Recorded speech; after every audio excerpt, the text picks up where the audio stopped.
Hey guys, this is going to be one of the first three videos that's going to finish up our notes for Unit 2. So my goal is to give y'all one video today, one video tomorrow on Thursday, and then one video on Friday. Today's April 1st, so Friday will be the 3rd, which would have been the last day before spring break, which is when we were supposed to have the class finished to start with. First thing, I am not going to give y'all a Unit 2 test. I have not decided what I'm going to do for that grade instead, or exactly what's going to happen with that. I still fully intend on dropping your lowest test score, so don't panic about that. But just know that the AP exam is going to be one 45-minute FRQ. Now, I'm not exactly sure what that's going to look like yet, because they have not necessarily given me that information, but there is going to be no multiple choice section on the AP exam, so we're going to kind of be done practicing with multiple choice questions, because that's not what's going to be on your exam at this point. So I'm going to kind of focus more on getting you the themes and the connections and everything that you need, so that you'll be able to write that FRQ on your exam that most likely will be taken at your house on a smartphone, tablet, or computer, some kind of device connected to the internet. And of course, if you have questions about stuff, email me. I can share the information that I know with you. I don't know everything yet, but just be ready for that. This is probably going to be the longest video. The one that we're going to have Thursday and Friday is going to be a little bit shorter than this one, and as always, I'll be putting stuff on Google Classroom for you as well. But the last thing that we were talking about was the task of civil servants. We said, and this was before we got out for this crazy coronavirus break, but we had implementation, administration, regulation, and enforcement. We had talked about that before we got out. So the next thing, we've already talked about iron triangles a little bit, but remember, it's the relationship between the executive branch, Congress, and interest groups that can lead to policy making decisions. So we've already looked at stuff like this about iron triangles. We've already done that, but this is a little bit of a review. So you can go back and look on your PowerPoint. I've already given you the Unit 2 PowerPoint weeks ago. This is the stuff on the iron triangle. I also have a video that helps explain the iron triangles to you. We've already talked about that. Of course, if you have questions, please email me. But we were back to the bureaucracy. We were talking about what the bureaucracy was, what it did. We need to talk about the history of it a little bit. In the 1700s, it was supposed to be something that wealthy people did out of like the goodness of their heart to go work for the government. They've already made money. They're not really doing it because they need money or anything. They're doing it because they're educated and they can help people. So they had the skills and the ability to be able to do that, okay? Then Andrew Jackson came, and he started the spoils system. And that's basically where Andrew Jackson got elected, took office, and then fired like a ton of federal employees, and gave jobs to his friends and political supporters. So basically, Andrew Jackson came in, said, I'm the president, you all work for me. You all were hired by other presidents. Guess what? You're fired. And I'm going to hire all of my friends and political supporters. One famous senator said, to the victor belongs the spoils, and they called it the spoils system, meaning that whoever is in office can basically give out cushy government jobs and government contracts to people. Okay. Now, the question is this good or bad? Okay. And one part of it is good, because you have your friends, people that you trust, people that are loyal to you, that are going to work for the federal government. The other part could be bad, because maybe those people aren't exactly qualified for those jobs, okay? Maybe they're not, like the most educated on whatever topic they are. So like, for example, right now we have Ben Carson, who is the Secretary for Housing and Urban Development, and he was a brain surgeon. before Donald Trump gave him that job. So like, you know, maybe he is very educated and very smart, but maybe he's not necessarily the best person to be the Housing and Urban Development Secretary. Maybe he is, you know, but there's still that question there. But he did not lead his career working in Housing and Urban Development. His career was in medicine. So the spoils system ended with the Pendleton Act of 1883. And that was right after James Garfield was assassinated. Basically, James Garfield told this guy named Charles Guiteau, hey, if you help me get elected and I get elected, I'll give you this great government job. And the guy was like, okay, I'll help you get elected, Charles Guiteau. And Garfield won, and then Garfield gave the job that he promised to Charles Guiteau to some other dude, and Charles Guiteau basically got pissed off and killed him, shot and killed President Garfield. So then Congress passed the Pendleton Act. They were like, okay, maybe the spoils system is not good. We literally just had a president get killed because of it. So basically the Pendleton Act created the modern day civil service system that says that the government jobs must be rewarded based on strict requirements, qualifications, skills, and merit. AKA, you are supposed to be skilled and specialized at whatever job that you do, okay? And most of the times in reality, it's very hard to get a government job. There's something like 74 applicants for every one federal government job that is open. So usually you are going to get kind of the best qualified person for that job. So what we have today is a mix of the spoils system and the civil service system that was created by the Pendleton Act.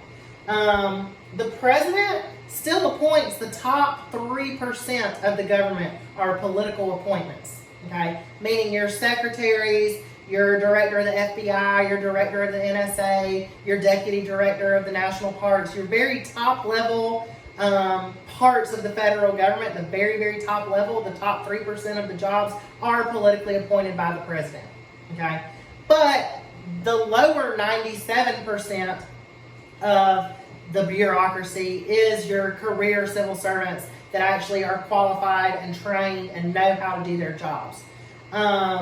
So in reality, the government's day-to-day operation is carried out by the career civil servants, and the top 3% just make the big decisions, okay? So on a daily basis, it's your 97% career civil service employees that are going to do that job for 20 or 30 years, and then they're going to go make the daily decisions, but then they'll follow directives based on, you know, the top 3%, the directors of the agencies, the secretaries on the cabinet, the president, the vice president, all of that stuff. A little bit of vocab that goes with this. Political patronage is giving jobs to your political friends and supporters. So the spoils system that Andrew Jackson started was political patronage, that he was giving his jobs that he had available to his friends and supporters.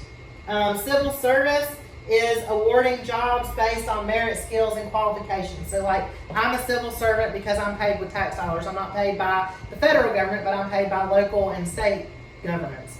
I have to be qualified to do my job. Like, I have to have a teaching certificate, and to teach the AP course I had to go like to the training in Florida and like take the class, you know, in Florida, and I could have taken it in Georgia, but Jacksonville was closer than Athens. But I had to go take the stuff to get certified to teach this class. I had to get certified to teach my U.S. history class, all that stuff. Like, I'm qualified, and I had to apply, and I didn't just get my job because of who I knew. That's not supposed to be the point of the civil service system. So, how do these ideas impact the effectiveness of the bureaucracy? By promoting professionalism, specialization, and neutrality, meaning they're not just going to give you government jobs.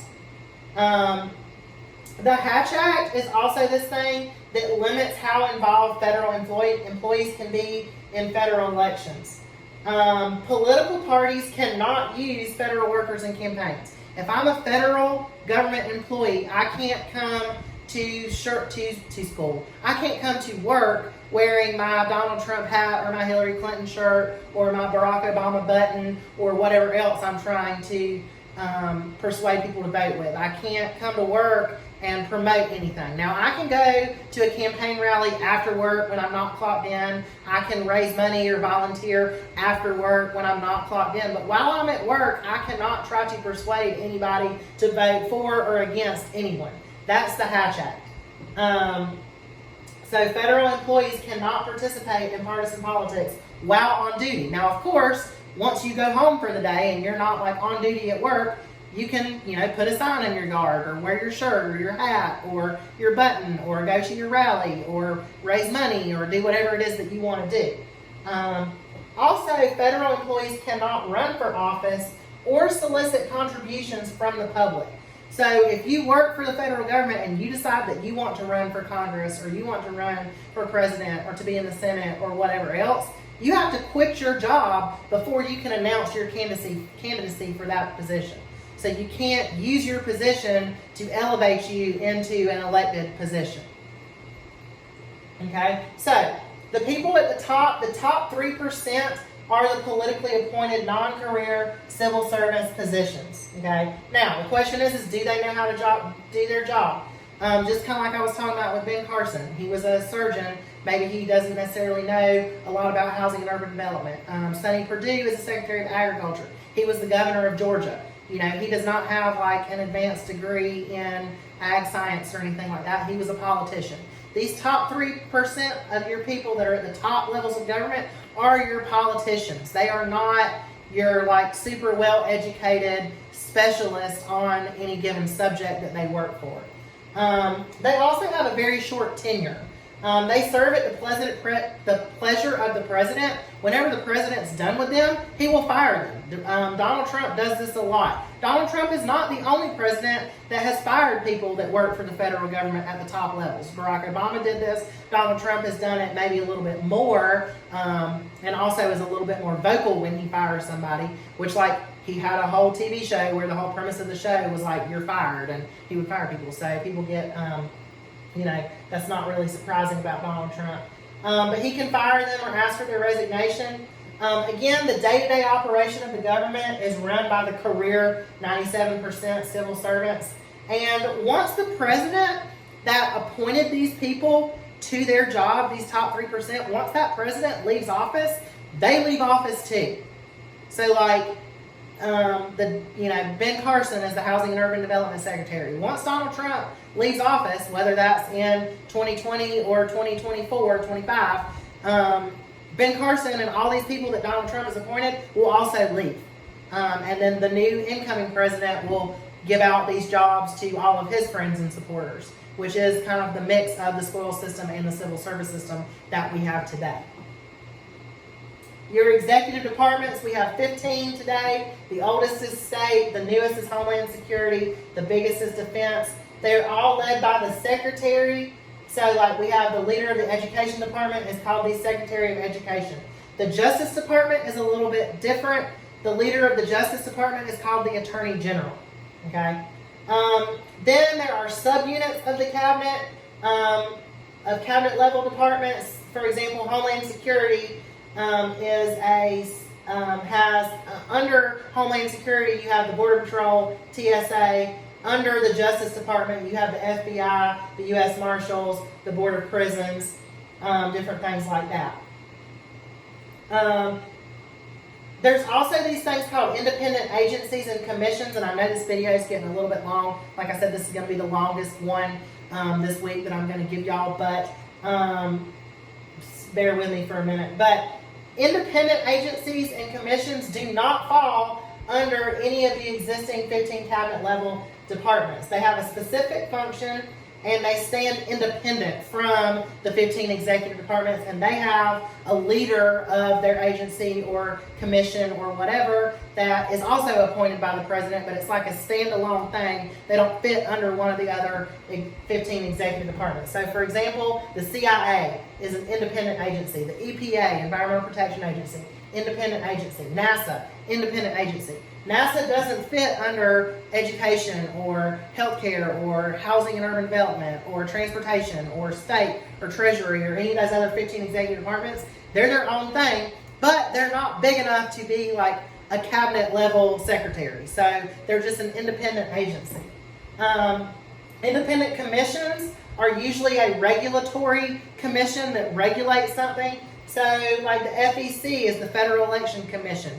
They monitor federal elections, make sure that everything is being okay with your 501c4s and your PACs and your super PACs and, you know, individual contributions, and that campaigns aren't doing illegal things with money. The SEC, not like Southeastern Conference, like SEC, like Securities and Exchange Commission, they regulate the stock market and Wall Street. The FCC, Federal Communications Commission, anything that is broadcasted by the airwaves is regulated by the FCC. So, like if you look on like your TV remote or your cell phone or my clicker or anything, you're always going to see like your little FCC logo on it. I know y'all can't see that on the camera, but you know, if you look at something, you can see that. The ICC is Interstate Commerce Commission. The FTC is the Federal Trade Commission. All of those independent commissions. Then there are these things called government corporations, okay? They're part government agency, part private business. They operate like a normal business and charge for services.